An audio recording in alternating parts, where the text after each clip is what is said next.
আমি চলে গিয়েছিলাম আদিত্যর সাথে ভেগা সার্কেলে নিউমি কোলাবোরেশনের জন্য। তো তোমরা এতদিনে সকলেই জেনে গিয়েছিলে ভেগা সার্কেলে নিউমি ওপেন হয়েছে স্টোরটা, আর সেটা পেইড কোলাবোরেশন রিল ছিল। তো নিউমি থেকে কি কি গিফট দিয়েছিল আমাদের সেদিন, সেটাই চলো দেখা যাক।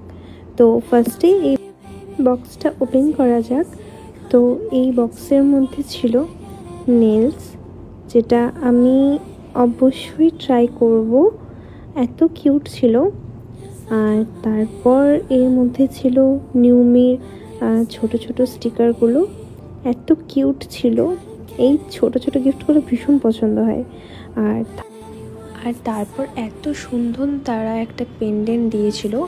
ওখানে এই গিফটগুলো কোলাবোরেশন রিলের জন্য তারা যাদেরকে ইনভাইট করেছিল প্রত্যেককেই তারা এই গিফটগুলো দিয়েছিল। তো এটা একটু পরে দেখা যাক কেমন লাগছে। তো পরেই তো আমি ডিসাইড